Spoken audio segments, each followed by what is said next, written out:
Hi friends, ಎಲ್ಲರಿಗೂ ನಮಸ್ಕಾರ. ಬನ್ನಿ ಫ್ರೆಂಡ್ಸ್, ನಿನ್ನ ಜೊತೆ ನನ್ನ ಕತೆ ಸೀರಿಯಲಿನ ಪಾರ್ಟ್ 1 ಏನಾಗ್ತಿದೆ ಅಂತ ನೋಡೋಣ. ಅದಕ್ಕೂ ಮುಂಚೆ ಯಾರೆಲ್ಲ ನನ್ನ ವಿಡಿಯೋ ನೋಡ್ತಾ ಇದ್ದೀರಾ ಅವರೆಲ್ಲ ಪುಟ್ಟದೊಂದು ಲೈಕ್ ಮಾಡಿ, ಹಾಗೆ ಸಬ್ಸ್ಕ್ರೈಬ್ ಮಾಡ್ಕೊಳ್ಳಿ ಫ್ರೆಂಡ್ಸ್. ಬನ್ನಿ ಸ್ಟಾರ್ಟ್ ಮಾಡೋಣ. ಫ್ರೆಂಡ್ಸ್, ಮೊದಲಿಗೆ ಭೂಮಿ ನಾನು ಬರಲ್ಲ ಕೆಲಸಕ್ಕೆ ಅಂತ ಹೇಳಿರ್ತಾಳೆ. ಅಂಜನಾ ಅವರು ಇವತ್ತೇ ಲಾಸ್ಟ್ ಅಲ್ವಾ, ಅವರು ಫಾರಿನ್ಗೆ ಹೋಗ್ತಿದ್ದಾರಲ್ಲ, ಅವರಿಗೆ ಅಮ್ಮನ ಜೊತೆ ಸೇರಿಕೊಂಡು ನಾನು ಅಡುಗೆನೆಲ್ಲ ಮಾಡಬೇಕು, ಅದಕ್ಕೆ ನಾನು ಬರಲ್ಲ ಅಂತ ಹೇಳಿರ್ತಾರೆ. ಸೊ ಅದಕ್ಕಾಗಿ ಅಜಿತ್ ಮತ್ತು ಸತ್ಯಣ್ಣ ಇಬ್ಬರು ಸಹ ಪೊಲೀಸ್ ಸ್ಟೇಷನ್ಗೆ ಬರ್ತಾರೆ. ಬಂದಾಗ ಸದಾನಂದ್ ಅವ್ರು ಕೇಳ್ತಾರೆ ಭೂಮಿ ಎಲ್ಲಿ ಅಂತ ಅಂದಾಗ, ಬಂದಿಲ್ಲ ಅಂದಾಗ, ಅಯ್ಯೋ ಭೂಮಿಯವ್ರು ಬಂದಿಲ್ಲ ಅಂದರೆ ತುಂಬ ಬೇಜಾರಾಗುತ್ತೆ ಅಂತ ಹೇಳ್ತಾ ಇರ್ತಾರೆ ಸದಾನಂದ.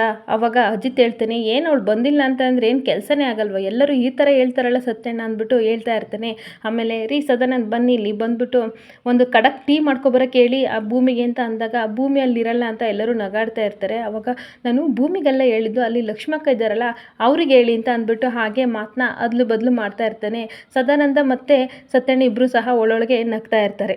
ಆವಾಗ ಸತ್ಯಣ್ಣ ಹೇಳ್ತಾ ಇರ್ತಾರೆ, ಅಲ್ಲ ಕಣಪ್ಪ, ಭೂಮಿನ ಮನೇಲಿ ಬಿಟ್ಟಿದೆಯಾ ಅಂತ ಅಂದ್ಕೊಂಡ್ರೆ ಮನಸ್ಸೆಲ್ಲ ಒತ್ಕೊಂಡು ಬಂದಿದೆಯಲ್ಲ ಅಂತ ನಗಾಡ್ತಾ ಇರ್ತಾರೆ. ಸತ್ಯಣ್ಣ ನೀವೇನೇನೋ ಹೇಳ್ಬೇಡಿ ಆಯಿತಾ, ನಾನು ಲೂಸ್ ಥರ ಬೇರೆ ಮಾತಾಡ್ತಾ ಇದ್ದೀನಿ, ಒಂದಕ್ಕೊಂದು ಏನೇನೋ ಲಿಂಕ್ ಮಾಡಬೇಡಿ ಆಯಿತಾ, ಭೂಮಿ ಥರನೇ ನಾನು ಲೂಸ್ ಆಗಿಬಿಟ್ಟಿದ್ದೀನಿ ಅಂತ ತೊದಲಿಸ್ತಾ ಇರ್ತಾನೆ. ಈ ಕಡೆ ಸತ್ಯಣ್ಣ ನಗಾಡ್ತಾ ಇರ್ತಾರೆ. ಅವಾಗ ಅಜಿತ್ ಹೇಳ್ತಾನೆ, ಅಲ್ಲ ಎರಡು ಕಣ್ಣ ಮುಚ್ಕೊಂಡು ಒಂದು ಕಣ್ಣ ಕೆರ್ಕೊಂಡು ಯಾಕೆ ಈ ಥರ ನಗಾಡ್ತಾ ಇದ್ದೀರಾ, ಒಳ್ಳೆ ಭೂಮಿ ಥರ ಲೂಸ್ ಥರ ನಗಾಡ್ತಾ ಇದ್ದೀರಾ, ನಾನು ಸಹ ಹಂಗೆ ಆಗಿಬಿಟ್ಟಿದ್ದೀನಿ ಅಂದಾಗ, ಅಲ್ಲ ಕಣಪ್ಪ ನೀನು ಇವಾಗಲೂ ಸಹ ಭೂಮಿನೇ ಜಪ ಮಾಡ್ತಿದ್ದೀಯಾ ಅಂತ ಹೇಳ್ತಾ ಇರಬೇಕಾದ್ರೆ ಅಜಿತ್ ಹೇಳ್ತಾನೆ, ಅಯ್ಯೋ ಬಿಡಿ ಸತ್ಯಣ್ಣ, ಯಾವಾಗಲೂ ನೀವು ಅಷ್ಟೇ ಭೂಮಿ ದೊಡ್ಡ ಫ್ಯಾನ್ ನೀವು ಅಲ್ವಾ, ಅದಕ್ಕೆ ನನ್ನನ್ನು ಈ ಥರ ರೇಗಿಸ್ತೀರಾ, ಸರಿ ಬನ್ನಿ ಹೋಗೋಣ ಅಂತ ಕರ್ಕೊಂಡು ಹೋಗ್ತಾನೆ. ಈ ಕಡೆ ಸತ್ಯಣ್ಣ ಇನ್ನೂ ಏನೇನು ಕಾದಿದ್ದು ನನಗೆ ಅಂತ ಇರ್ತಾನೆ. ಮನೆಗೆ ಅಜಿತ್ ಕರ್ಕೊಂಡು ಹೋಗ್ತಾನೆ. ಮನೆಯವರೆಲ್ಲರೂ ಸಹ ಅಳ್ತಾ ಇರ್ತಾರೆ. ಒಂದು ಕಡೆ ಅಂಜನನ್ನ ಫಾರಿನ್ಗೆ ಕಳಿಸ್ತಾ ಇರ್ತಾರೆ. ದೇವಿಯನ್ನು ಸಹ ಕಣ್ಣೀರು ಹಾಕ್ತಾ ಇರ್ತಾಳೆ.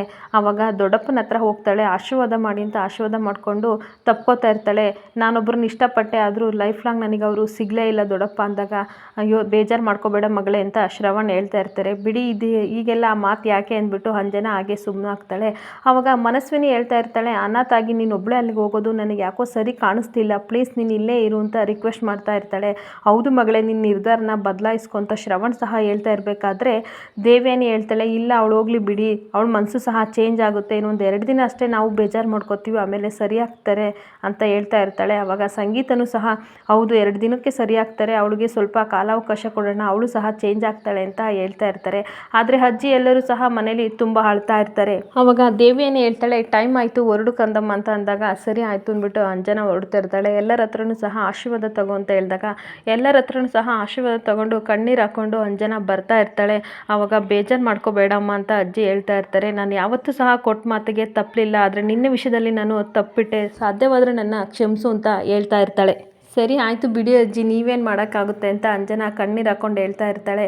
ಅಷ್ಟೊತ್ತಿಗೆ ರಮಣ್ಣ ಹತ್ರ ಎಲ್ಲರಲ್ಲೂ ಆಶೀರ್ವಾದ ತೊಗೊಂಡು ಅತ್ತೆ ಹತ್ರ ಬರ್ತಾಳೆ. ಆಗ ಸಂಗೀತ ಹೇಳ್ತಾ ಇರ್ತಾಳೆ, ಹಳೆದನ್ನೆಲ್ಲ ನೀನು ನೆನಪಿಸ್ಕೊಂಡು ಕೊರಗಬೇಡ ಮಗಳೇ ಆಯಿತಾ, ಅದನ್ನೆಲ್ಲ ಬಿಟ್ಟು ಮುಂದೆ ಜೀವನ ಹೇಗಿದೆ ಅನ್ನೋದನ್ನು ನೋಡು ಅಂದಾಗ, ಸರಿ ಅತ್ತೆ ಅಂತ ಹೇಳಿ ಪಲ್ಲವಿ ಹತ್ರನೂ ಸಹ ಹೇಳ್ತಾ ಇರ್ತಾಳೆ.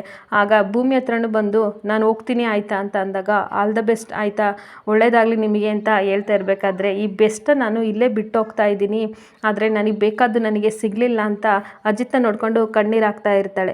ಆಮೇಲೆ ಅಜಿತ್ ಹತ್ರ ಬರ್ತಾಳೆ. ಬಂದಾಗ, ನೀನು ಯಾವಾಗಲೂ ಸಹ ನನ್ನ ಬೈತಾ ಇದ್ದೆ ಅಲ್ವಾ, ನನ್ನನ್ನು ಬೈಯೋದು ಅಂದರೆ ನಿನಗೆ ತುಂಬ ಇಷ್ಟ ಅಲ್ವಾ, ಆದರೆ ಬೈಯೋಕ್ಕೆ ಇವತ್ತು ನಾನೇ ಇರಲ್ಲ ಆಯಿತಾ, ಆದರೆ ಒಂದು ಆಲ್ ದ ಬೆಸ್ಟ್ ಅಂತ ಹೇಳೋಕ್ಕೂ ಸಹ ನಿನಗೆ ನಾನು ಅಷ್ಟು ಕೆಟ್ಟವಳಾಗ್ಬಿಟ್ಟೆ ಅಲ್ವಾ, ಲಾಸ್ಟಿಗೆ ಒಂದು ಹಗ್ ಮಾಡಲಾ ಪ್ಲೀಸ್ ಅಂತ ಅಂದಾಗ ಅಜಿತ್ತು ಭೂಮಿ ಮುಖ ನೋಡ್ತಾ ಇರ್ತಾನೆ.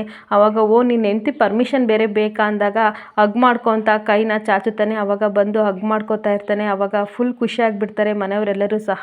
ಆವಾಗ ಅಜಿತ್ ಹೇಳ್ತಾ ಇರ್ತಾನೆ, ನಮಗೆ ಖುಷಿ ಕೊಟ್ಟಿದ್ದು ನಮ್ಮ ಜೀವನದಲ್ಲಿ ಸಿಕ್ತಾಗ ಮಾತ್ರ ನಾವು ಖುಷಿಯಾಗಿರೋದಲ್ಲ ಅಂತ ಅಂಜನಿಗೆ ಹೇಳ್ತಾ ಇರ್ತಾನೆ. ನಾವು ಪ್ರೀತಿಸಿದವರು ನಮ್ಮ ಕಣ್ಣು ಮುಂದೆ ಚೆನ್ನಾಗಿರೋದನ್ನು ನಾವು ನೋಡಿ ಸಹ ಖುಷಿ ಕೊಡ್ಬೋದು, ಅದು ಉದಾಹರಣೆಗೆ ನಾನೇ ಆಯಿತಾ ಅಂಜನಾ, ನೀನು ಬೇಜಾರೆಲ್ಲ ಮಾಡ್ಕೋಬೇಡ ಅಂತ ಹಗ್ ಮಾಡಿಕೊಂಡು ಸಮಾಧಾನ ಮಾಡ್ತಾ ಇರ್ತಾನೆ.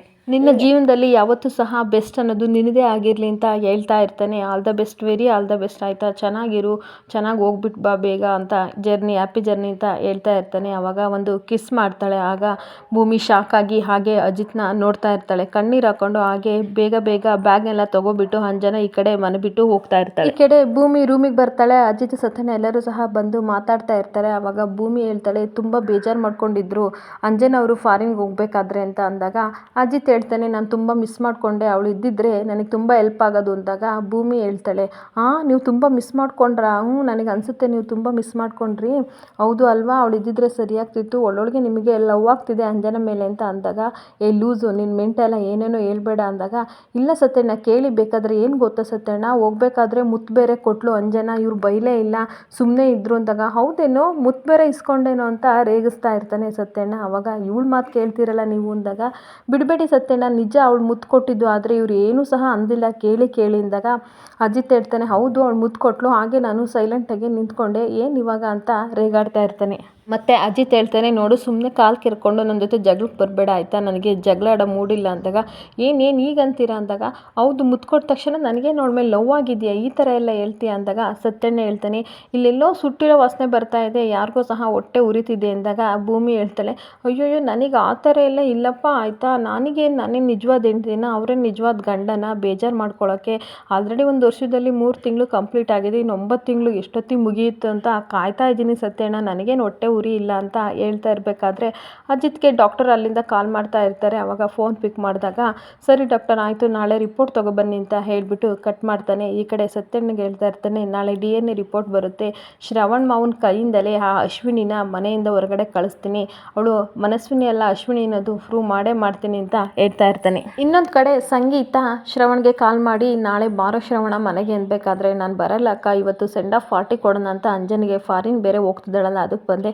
ದಿನ ನಾನು ಬರೋಕ್ಕಾಗಲ್ಲ ಅಂತ ಅಂದಾಗ, ನಾಳೆ ಅಶ್ವಿನಿ ರಿಪೋರ್ಟ್ ಅಂದಾಗ, ಅಲ್ಲ ಅಕ್ಕ ನೀನಾದರೂ ಸಹ ಬಾಯಿ ತುಂಬ ಮನಸ್ವಿನಿ ಅಂತ ಕರಿಬೇಕಲ್ವ ಅಂದಾಗ, ಸಾರಿ ಕಣೋ ಮನಸ್ವಿನಿದು ನಾಳೆ DNA ರಿಪೋರ್ಟ್ ಬರುತ್ತೆ ಅಂದಾಗ, ಹೌದಲ್ವಕ್ಕ, ಹಾಗಾದರೆ ನಾನು ಬರ್ತೀನಿ, ನಿನ್ನ ಮಗನಿಗೆ ಬಿಟ್ಟಿರೋ ಭೂತ ಇಳಿಯುತ್ತೆ ಹೆಂಗೆ ನೋಡ್ತೀನಿ, ನಾಳೆ ನನ್ನ ಮಗಳು ಅಂತ ಪ್ರೂವ್ ಆದಮೇಲೆ ಅವನು ಖಂಡಿತ ಒಪ್ಕೋತಾನಲ್ವ ಅಕ್ಕ ಅಂದಾಗ, ಮುಕ್ಕೊಂಡು ಅವನೇ ಹೇಳಿದಾನೆ ಅಲ್ವಾ, ನಾನು ರಿಪೋರ್ಟಲ್ಲಿ ಏನಾದರೂ ಮನಸ್ವಿನಿ ಅಂತ ಬಂದರೆ ನಾನು ಒಪ್ಕೋತೀನಿ ಅಂತ, ಎಲ್ಲ ಒಳ್ಳೇದಾಗಲಿ ಅಂತ ನಾವು ದೇವ್ರ ಹತ್ರ ಬೇಡ್ಕೊಳ್ಳೋಣ ಬಾ ಅಂದಾಗ, ಸರಿ ಅಕ್ಕ ಆಯಿತು, ನಾಳೆ ನಾನು ಮನಸ್ವಿನಿ ಕರ್ಕೊಂಡು ಬರ್ತೀನಿ ಅಂತ ಶ್ರವಣ್ ಹೇಳಿ ಈ ಕಡೆ ಕಾಲ್ ಕಟ್ ಮಾಡ್ತಾ ಇರ್ತಾನೆ. ಈ ಕಡೆ ಸಂಗೀತ ಸಹ ದೇವ್ರ ಹತ್ರ ಪ್ರಾರ್ಥನೆ ಮಾಡ್ತಾ ಇರ್ತಾಳೆ, ದೇವರೇ ನನ್ನ ತಮ್ಮನಿಗೆ ಏನೂ ಆಘಾತ ಆಗ್ದಂಗೆ ಕಾಪಾಡು, ಆ ಅಶ್ವಿನಿ ಮನಸ್ವಿನಿ ಅನ್ನೋ ರಿಪೋರ್ಟ್ ಕೊಡಪ್ಪ ಅಂತ ಬೇಡ್ತಾ ಇರ್ತಾಳೆ. ಅಜ್ಜಿನೂ ಸಹ ಕೈ ಮುಕ್ಕೊಂಡು, ದೇವರೇ ಈ ಮನಸ್ವಿನಿ ನಮ್ಮ ಮನಸ್ವಿನಿ ಆಗಿರಲಿ, ಅಶ್ವಿನಿ ಆಗೋದು ಬೇಡ ಅಂತ ಕಾಪಾಡು ಅಂತ ಬೇಡ್ಕೊತಾ ಇರ್ತಾಳೆ. ಇನ್ನೊಂದು ಕಡೆ ಶ್ರವಣ್ ಸಹ, ನನಗೆ ತುಂಬ ನಂಬಿಕೆ ಇದೆ, ನನ್ನನ್ನು ಅಪ್ಪ ಅಂತ ಕರೆಯೋ ಮಗಳೇ ನನ್ನ ಮನಸ್ವಿನಿ ಆಗಿರಲಿ ದೇವರೇ ಅಂತ ಅವನು ಸಹ ಬೇಡ್ತಾ ಇರ್ತಾನೆ. ಇನ್ನೊಂದು ಕಡೆ ಮನೆಯವರೆಲ್ಲರೂ ಸಹ ಟೆನ್ಷನಿಂದ ಹಾಲಲ್ಲಿ ಓಡಾಡ್ತಾ ಇರ್ತಾರೆ. ಆವಾಗ ದೇವ್ಯಾನಿ ಬಂದುಬಿಟ್ಟು, ಯಾಕೆಲ್ಲರೂ ಈ ಥರ ಓಡಾಡ್ತಿದ್ದೀರಾ ಅಂದರೆ, ಸುಮ್ಮನೆ ಹಾಗೆ ಶ್ರವಣ್ಗೋಸ್ಕರ ಕಾಯ್ತಾ ಇದ್ವಿ ಅಂದಾಗ ರಮಣ್ ಹೇಳ್ತಾ ಇರ್ತಾನೆ, ಶ್ರವಣ್ ಬರೋದಕ್ಕೋಸ್ಕರ ಕಾಯ್ತಾ ಇದ್ದೀರಾ, ಇಷ್ಟೊಂಥರ ಟೆನ್ಷನ್ನಾಗೆ ಅಂದಾಗ, ಅಯ್ಯೋ ನನ್ನ ಮಗ ಬರ್ತಿದ್ದಾನಲ್ಲ ಅದಕ್ಕೋಸ್ಕರ ಖುಷಿಯಾಗಿ ಈ ಥರ ಇದ್ದೀವಿ ಅಂತ ಅಜ್ಜಿ ಹೇಳ್ತಾ ಇರ್ತಾರೆ.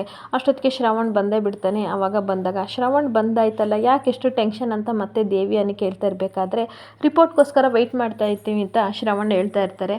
ಅಷ್ಟೇನಾ, ರಿಪೋರ್ಟು ಕಾಮನಾಗಿ ಯಾವಾಗಲೂ ಸಹ ಬರ್ತಾ ಇರುತ್ತಲ್ಲ, ರೆಗ್ಯುಲರ್ ಚೆಕಪ್ ತಾನೇ, ಅದಕ್ಕೆ ಯಾಕೆ ಇಷ್ಟು ಟೆನ್ಷನ್ ಅಂದಾಗ ಮನಸ್ವಿನಿ ಕೇಳ್ತಾ ಇರ್ತಾಳೆ, ಅಪ್ಪ ನನ್ನಿಂದ ಏನಾದರೂ ಮುಚ್ಚಿಟ್ಟಿದ್ದೀರಾ ಅಂದಾಗ, ಏನಿಲ್ಲ ಮಗಳೇ, ಬ್ಲಡ್ ಸ್ಯಾಂಪಲ್ ರಿಪೋರ್ಟ್ ಬರುತ್ತೆ ಅಷ್ಟೇ ಅಂದಾಗ, ಆಮೇಲೆ ಮತ್ತೆ ಇಲ್ಲ ಮಗಳೇ, ನಾನು ನಿನ್ನಿಂದ ಒಂದು ವಿಷಯ ಮುಚ್ಚಿಟ್ಟಿದ್ದೀನಿ, ಯಾವಾಗಲೂ ಸಹ ನಿನ್ನ ವಿಷಯದಲ್ಲಿ ಇವನು ಕ್ಯಾತೆ ತೆಗಿತಾ ಇದ್ನಲ್ಲ ಅದಕ್ಕೋಸ್ಕರ DNA ಟೆಸ್ಟ್ ಮಾಡಿಸಿದ್ದೀನಿ, ಅದು ರಿಪೋರ್ಟ್ಗೋಸ್ಕರ ಕಾಯ್ತಾ ಇದ್ದೀವಿ ಅಂದಾಗ ಮನಸ್ವಿನಿಗೂ ಮತ್ತು ದೇವ್ಯಾನಿಗೂ ಫುಲ್ ಶಾಕ್ ಆಗಿ ಹಾಗೆ ಆಶ್ಚರ್ಯದಿಂದ ಎಲ್ಲನೂ ಸಹ ನೋಡ್ತಾ ಇರ್ತಾರೆ. ಆವಾಗ ಮನಸ್ವಿನಿ ಕೋಪ, ಏನಪ್ಪ ನೀವು ನನಗೂ ಒಂದು ಮಾತು ಹೇಳ್ದೇನೆ ನನ್ನ ಬ್ಲಡ್ ಸ್ಯಾಂಪಲ್ ಕೊಟ್ಬಿಟ್ಟು ಈ ಥರ ಶಾಕಿಂಗ್ ನ್ಯೂಸ್ ಕೊಡ್ತಾ ಇದ್ದೀರಲ್ಲ, ಹಾಗಾದರೆ ನಿಮಗೆ ನಂಬಿಕೆನೇ ಇಲ್ವಾ ನಾನು ನಿನ್ನ ಮಗಳು ಅಂತ, ಅದ್ರ ಬದಲು ನನ್ನನ್ನು ಆಚೆ ಕಡೆ ಕಳಿಸ್ಬಿಡ್ರಪ್ಪ, ಕತ್ತು ದೂಕಿ ನಾನೇ ಮನೆ ಬಿಟ್ಟು ಹೋಗ್ತೀನಿ, ಒಂದು ಕ್ಷಣನೂ ಸಹ ನಾನು ಮನೇಲಿ ಇರಲ್ಲ ಅಂದ್ಬಿಟ್ಟು ಕೋಪ ಮಾಡಿಕೊಂಡು ಮನೆ ಬಿಟ್ಟು ಹೋಗ್ತಾ ಇರ್ತಾಳೆ.